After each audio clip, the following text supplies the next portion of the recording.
오늘 말씀은 사도행전 9장 20절에서 25절 말씀을 사용하여 세심한 바울이 다메섹에서 무엇을 하고 있는가입니다. 2018년 새해를 시작한 것도 마치 어제인 것 같은데 한 해가 지나고 2019년 새해 첫 예배를 하고 있습니다.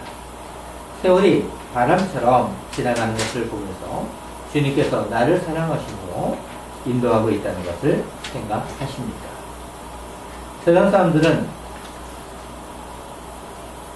트로트 가사처럼 내 나이가 어때서 라고 하면서 인생은 지금부터라는 말을 하기도 합니다.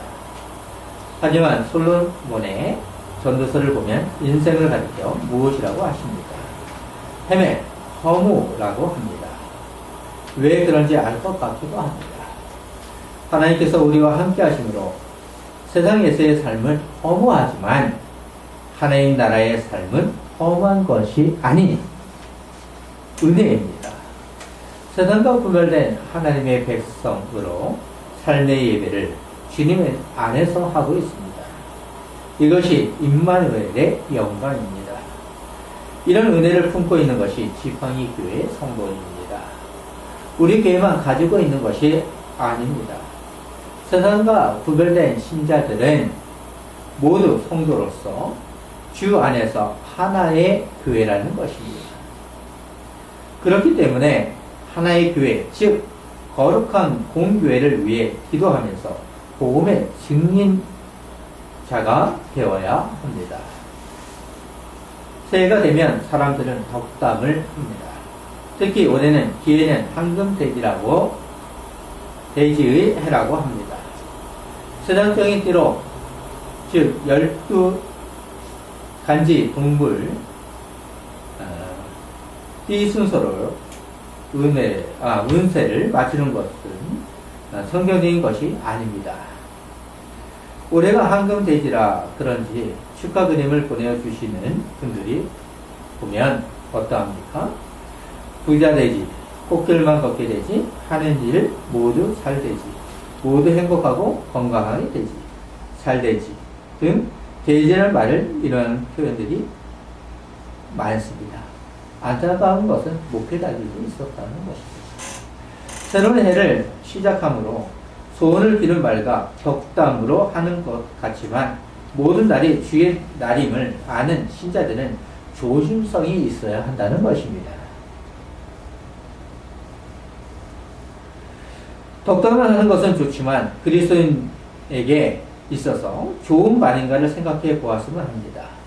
왜 그렇습니까? 황금이라는 말에서 알 수 있듯이 세속적인 욕망을 담은 말로 들리지 아니하십니까? 그리스도인은 세상과 구별된 사람이면서도 세상 속에서 복음을 증거하는 하나님 나라의 삶의 예배를 하는 성도라면 고민해 보아야 합니다. 지팡이 교회 성도는 근본적으로 영적인 것을 추구하며 사는 영적 존재라는 것을 기억하셨으면 좋겠습니다. 주님의 은혜로 축복으로 지상명령을 감당하는 교회가 되기를 소망합니다. 올해도 지난해와 같이 사도행전을 강설하도록 하겠습니다.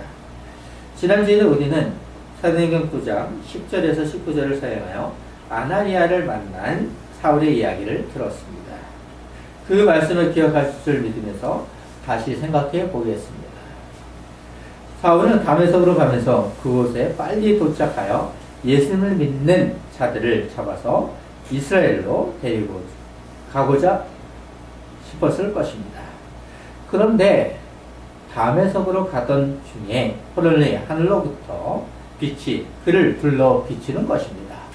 지금까지 경험하지 못한 사울은 즉각적으로 땅에 엎드려져 있을 때 사울아, 사울아, 내가 어찌하여 나를 박해하느냐고 하는 것입니다. 사울은 알지 못하기 때문에 주여 누구시리까? 라고 하는 것입니다. 바로 그때 나는 내가 박해하는 예수라는 것입니다. 한번 생각해 보십시오. 사울만 박해하는 것 같습니까? 사울도 하나님을 믿는다고 하는 열정 있는 유대인이었습니다. 우리도 사울처럼 하나님을 믿는다고 하지만 사울처럼 잘못된 신앙생활을 한다면 내가 어찌하여 나를 박해하느냐는 소리를 들을 수 있는 것입니다. 사울은 상상할 수 없는 빛과 음성을 들은 후 땅에서 일어나 눈을 떴으나 아무것도 보지 못하는 가운데 사람들의 손에 끌려 다메섹으로 갔습니다. 그곳에서 사울은 사흘 동안 눈으로 보이지 아니하는 가운데 먹지도 마시도 아니하면서 회개를 했을 것입니다. 사울은 회개하면서 자신의 삶을 되돌아보고 있던 중에 주께서 환난 중에 아나니아를 부르시는 것입니다. 우리에게도 이런 일이 일어나면 아나니아처럼 주여 내가 여기 있나이다 라고 해야 하는 것입니다.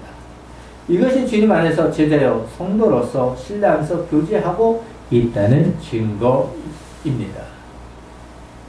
주님께서는 아나니아에게 직가라 하는 거리로 가서 유다의 집에서 5사람 사울을 찾으라는 것입니다. 사울은 내가 박해하는 예수라는 것을 들은 후 계속해서 회개하면서 기도하고 있다는 것을 알 수 있도록 그가 기도하는 중이라는 것입니다. 사울을 통해서 알 수 있는 것은 그리스도인은 늘 기도해야 하는 자라는 것입니다. 그래서 사도 바울은 쉬지 말고 기도하라는 함으로 주 안에서 늘 신뢰와 교제를 하라는 것입니다. 아나니아는 주님으로부터 음성을 듣는 가운데 사울은 자기에게 안서야 다시 보게 하는 것을 보았느라는 것입니다. 어떻게 진행될 것을 아나니아에게 하시시켜 주시는 것입니다. 그런데 아나니아는 사울에 대해서 여러 사람에게 들었기 때문에 이렇게 말합니다. 주의 성도에게 적지 않은 해를 끼쳤다는 것입니다. 그리고 주의 이름을 부르는 모든 사람을 결박할 권한을 대제사장들에게 받았나이다 라고 하는 것입니다. 제가 아나니아 입장이라 해도 이런 말을 할 것 같습니다. 이런 상황 가운데 사울을 하나님의 백성으로 선택하시고 부르신 이유를 15절에서 말씀하여 주십니다. 주께서 이르시되 가라! 이 사람은 내 이름을 이방인과 임금들과 이스라엘 자손들에게 전하기 위하여 택한 나의 그릇이라는 것입니다. 실제로 사울의 삶을 보면 우리도 잘 알듯이 자신의 몸을 돌보기보다 오직 복음을 위한 삶이었습니다. 그리고 이방인과 민족을 위해 헌신하는 사명자이기도 했습니다. 사울은 이방인들에게 복음을 증거하기 위해 사울과 비슷한 로마식 이름인 바울로 개명한 후 전도여행을 시작하였습니다. 이 전도여행은 제1차 전도여행부터 이야기하는 거죠. 그동안은 전도여행을 시작하기 전까지는 사울의 이름을 썼습니다. 그가 내 이름을 위하여 얼마나 고난을 받아야 할 것을 내가 그에게 고인이라고 아나니아에게 말씀해 주신 것처럼 사울도 알면서 복음을 위해 묵묵히 감당한 것입니다.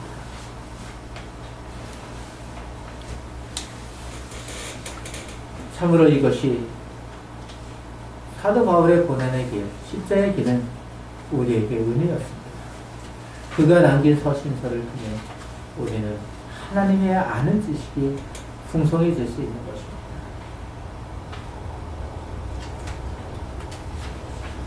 어쩌면 우리도 사도 바울의 친구에 감사해야 하는 성도일 것입니다. 주님의 명령을 받은 아나니아는 순종함으로 사울을 찾아가서 형제 사울아, 주 곧 내가 오는 길에서 나타나셨던 예수께서 나를 보내어 너를 다시 보게 하시고 성령으로 충만하게 하신다는 것입니다. 사울은 그 세를 받고 그동안 먹지도 마시지도 아니하던 상태에서 음식을 먹음으로 강건하여 졌습니다. 오늘은 회심한 바울이 다메섹에서 무엇을 하고 있는가를 통해 우리의 삶을 되돌아보았으면 합니다. 사울은 예수님의 제자인 아나니아의 안수를 통해 강건하게 되었고 성령이 함께 하심으로 충만해졌습니다. 그러면서 다메섹에 있는 제자들과 함께 며칠 동안 아마도 예수 그리스도에 대한 이야기를 들으면서 교제 시간을 가졌을 것입니다. 예수님에 대한 믿음이 확신되어지므로 변화된 사울은 예수님을 하나님의 아들이라는 것을 증거함으로 고난받기 시작한 것을 누가는 기록하고 있습니다. 예수님을 믿는다는 것은 십자가를 지는 것입니다. 무조건 십자가를 어깨에 메고 고난을 당하는 것이 아니라 예수님을 복음을 증거하면서 당하는 고난을 기뻐하는 것입니다. 예수님으로부터 들었던 나는 내가 박해하는 예수라는 것에서 20절을 보시면 즉시로 각 회당에서 예수가 하나님의 아들이란 이심을 전파하니 완전히 다른 사람으로 변화된 것입니다. 예수님은 십자가에 저주를 받아 죽었기 때문에 하나님의 아들이라는 것이 아니라 하나님의 아들이 아니라 이제는 하나님의 아들이라고 전하는 것입니다. 대제사장으로부터 체포 영장을 받아 신자들을 곡국으로 데리고 가려고 했던 다메섹에서 복음을 증거하는 것입니다. 예수를 만나기 전 사울은 예수를 믿는 자들을 이단자로 여겼으며 모든 유대교에 대적하는 자들이라고 생각했던 것입니다. 하지만 예수님을 만난 후 그는 예수님이 유대인들이 그토록 고대하던 기다려왔던 메시아임을 깨닫는 것입니다. 그래서 사울은 회당에 익숙하였기 때문에 유대인들이 잘 모이는 장소에서 예수님은 하나님의 아들이라고 하면서 전한 것입니다. 사울이 초기에 복음을 전하기에 가장 좋은 장소였을 것입니다. 바로 그곳에서 예수님은 하나님의 아들이라는 것입니다. 예수님의 죽음은 하나님의 아들의 죽음이지만 부활하심으로 예수님께서는 하나님의 아들로서 부활하신 것입니다. 우리도 역시 새로운 피조물로 하나님의 백성이 되었기 때문에 예수 그리스도의 은혜로 즉 하나님의 백성으로 부활할 수 있는 것입니다. 이것이 우리 은혜 중에 가장 고귀한 영광입니다. 예수님께서 보여주신 고난과 십자가의 영광과 부활은 우리와 같은 것을 우리에게 참된 모습을 보여주신 것입니다. 사울의 명성을 잘 알고 있는 사람들은 21절을 보시면 황당했을 것입니다. 저런 사람이 개간천선을 한다는 것을 믿지 못한 것입니다. 듣는 사람마다 다 놀라운 만하되 이 사람이 예루살렘에서 이 이름을 부르는 사람을 멸하려는 자가 아니냐? 여기 온 것도 그들을 결박하여 대제사장들에게 끌어 가고자 함이 아니나 하더라. 사울이 예수님이 하나님의 아들이라고 해당해서 증거하지만 다메섹에 온 목적이 우리를 결박하여 예루살렘에 있는 대제사장들에게 끌고 가고자 가기 위한 조작임을 강조하고 있는 것입니다. 믿을 놈을 믿어야지 사울은 믿을 수 없다는 것입니다. 이것이 사람의 본성이기도 합니다.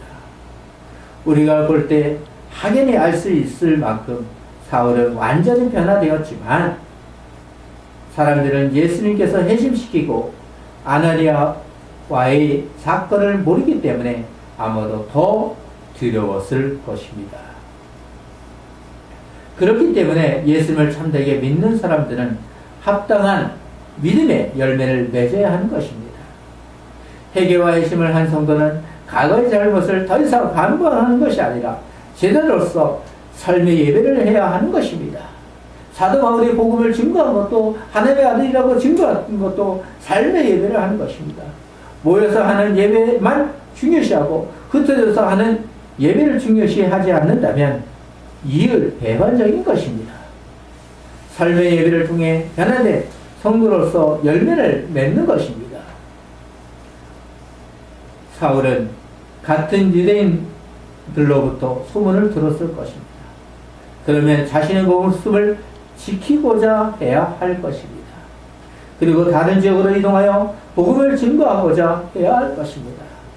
하지만 22절을 보시면 사울은 힘을 더 얻어 예수를 그리스도라 증언하여 다메섹에 사는 유대인들에게 당혹하게 하니라. 그럴수록 힘을 더 얻어 증거하는 것입니다. 예수께서 그리스도라는 것을 고백하는 증거하는 것입니다. 사울이 열정을 가지고 열심히 증거하는 모습을 보면서 다메섹에 있는 유대인들이 당황하는 것입니다. 당하는 것입니다. 어쩌면 어처구니 없는 일이겠죠.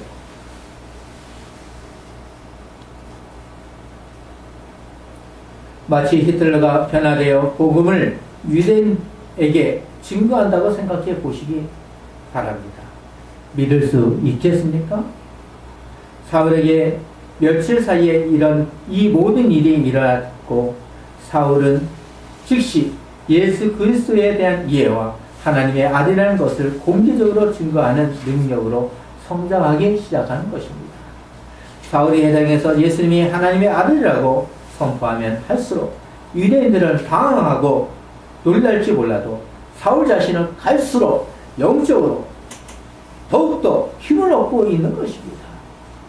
이러한 신앙으로 성장할 수 있는 지팡이 교회도 기도해야 하는 것입니다. 사울이 다메섹에서 예수님을 증거하는 것을 보고 유대인들은 무엇을 하고자 합니까?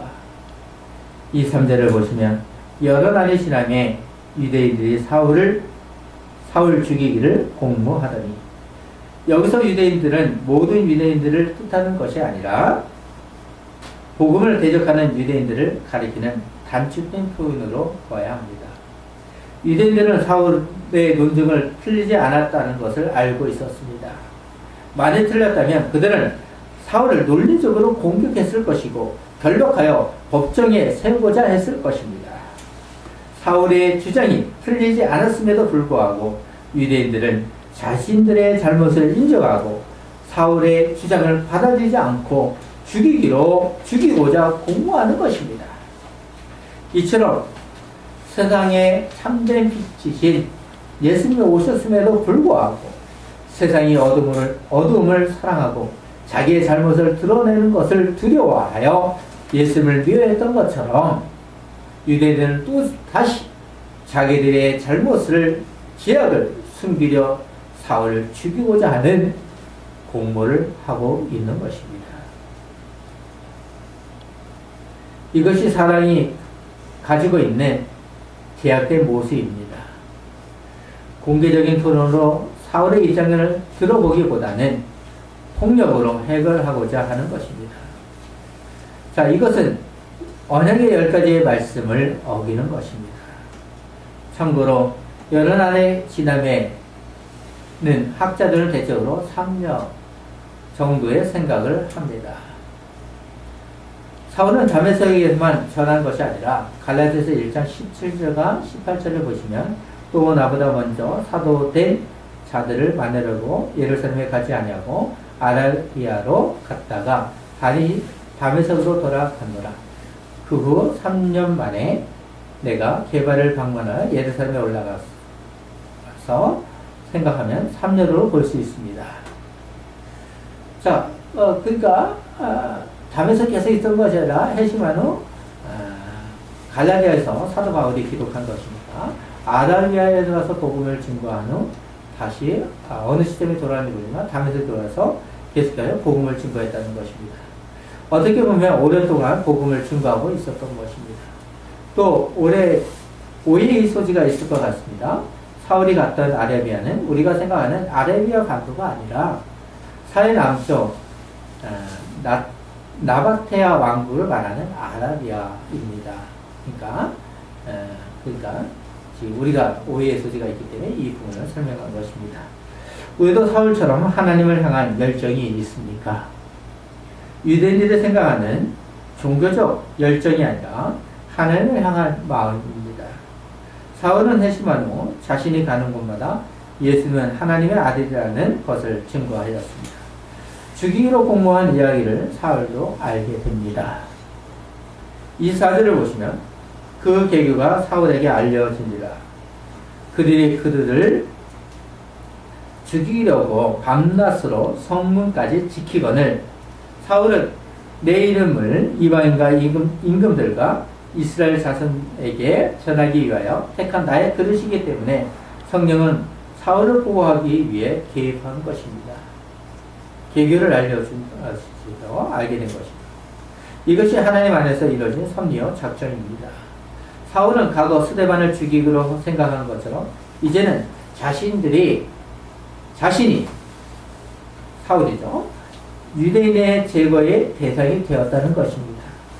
이 사절에서 죽이다는 동사는 사도행전 8장 10절에서 죽이다라는 동사와 똑같은 것으로 바울을 스데반과 같은 인물이 된 것입니다. 사울이 다메섹에서 도망할 수 없도록 유대인들은 밤낮으로 성문까지 지키는 것입니다. 유대인들이 사울을 잡아 죽이기 위해 계속해서 샅샅이 성을 감시하고 있습니다.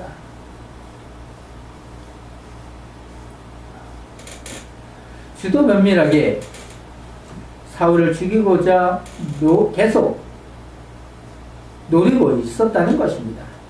그렇게 사울을 주도 면밀하게 죽이기로 공고를 했을지라도 모든 것을 주관하시고 통치하시고 보호하시는 하나님께서 사울을 그들의 손에 맡기지 않으시고 지켜주십니다. 그렇기 때문에 참된 신앙의 고백을 하는 신자들은 항상 계획을 할지라도 하나님의 도움이 없이는 불가능하다는 사실을 깨닫고 늘 모든 것을 기도하면서 자신의 모든 것을 주님 앞에 의탁해야 하는 것입니다. 이것이 하나님 안에서 신뢰하는 것이고 교제하는 백성입니다. 하나님께서는 당신의 백성의 구원을 위해 사울을 참된 그릇으로 부르시기 때문에 미래의 사역을 위해 어떻게 하십니까? 25절을 보시면 그의 제자들이 밤에 사울을 강주리에 담아 성벽에서 달아내리니라는 것입니다. 사울은 아직 복음을 전하기 위해 선교 여행을 시작하지 않았고 또한 아무런 서신도 기록하지 않았던 때입니다. 그렇기 때문에 사울을 살리기 위해 하나님께서 개입을 하는 것입니다. 다메섹 성을 주야로 지키고 있었기 때문에 탈출을 하는 것은 결코 쉽지 않았을 것입니다. 그래서 제자들은 한밤중에 어른이 들어갈 수 있는 강기를 사용하여 성벽으로 내려서 탈출하도록 했습니다. 사울은 복음을 증거함으로 고난을 시작한 것이고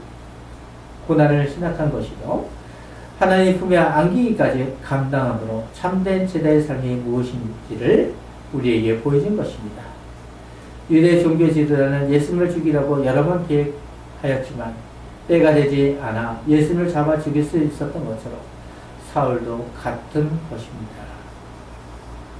사울 역시 유대인들을 죽이려는 공모에서 제자들의 도움으로 담에서 탈출할 수 있었던 것도 모두 하나님 안에서 이루어진 것입니다. 아무리 유대인들이 죽이라 할지라도 하나님 안에서 이루어지는 것을 보십시오. 우리의 생명도 하나님 앞에 있습니다. 예수님은 이방인과 임금들과 이스라엘 자손들을 위하여 선택된 사울이 참된 그릇이 될 수 있도록 도와주시고 있는 것입니다. 아직 해야 할 일이 남아있다는 것은 하나님의 백성에게는 은혜입니다. 하나님은 이처럼 사울만 지키는 것이 아니라 지팡이교회 성도도 당신님의 계획에 따라 모든 것을 예비하시면서 주님께서 계신 낙원으로 인도하시고 보호하십니다. 그러기에 신자들은 항상 담대하게 주어진 환경 속에서 하나님을 의지하고 순종하는 예배의 삶이 되어야 합니다. 참고로 옆에 그림은 사울이 강지를 타고 내려갔다는 장소로 알려진 성경입니다.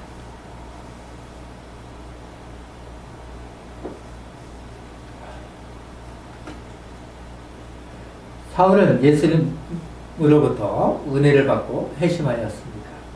아나니아도 사울을 믿을 수 없었지만 예수님께서는 나를 위한 그릇이라는 것을 알게 하셨습니다. 그래서 직거라는 곳에서 다섯 사람 사울을 찾은 후 안수를 통하여 예수께서 나를 보내어 다시 보게 하시고 성령으로 충만하게 하신다고 하였습니다. 그로 인하여 보지 못하던 눈이 보게 되고 먹기도 하고 마시기도 하면서 몸이 다시 원상태로 돌아왔습니다. 성령을 받은 사울은 즉시로 복음을 다메섹 사람들에게 전하였습니다. 이것이 복음으로 회심한 신자들의 모습이기도 합니다. 해당에서 예수님께서 하나님의 아들이라는 사울의 증거를 듣던 유대인들은 매우 큰 혼란을 겪으면서 그를 죽이기로 공모를 한 것입니다. 다메섹으로 와서 핍박을 할 것이라고 생각했던 사울이 오히려 복음으로 말미암아 박해를 당하는 것입니다. 이것이 우리의 삶의 모습이 될 수 있습니다. 그럴 때 감사하면서 십자가를 지는 성도가 되기를 소망합니다. 바울이 하나님의 일꾼인 사도로 부르심을 받은 참된 그릇으로 사명을 감당하는 것은 결코 고난과 분리된 것이 아니었습니다. 예수님의 삶을 보아도 12사도와 그 신실한 신자들을 보아도 고난은 영광이었습니다. 사울이 회심한 후 다메섹에서 한 것은 복음 증거였습니다. 예수님은 하나님의 아들이라는 것이었습니다. 하지만 사울에게 돌아온 것은 자신을 죽이고자 하는 공모였습니다. 이런 사역을 볼 때 하나님께서는 신자들을 안락으로 부르신 것이 아니라는 것을 생각할 수 있습니다. 하나님께서는 타락한 우리를 위하여 구원하여 주심으로 헌신하도록 하신 것입니다.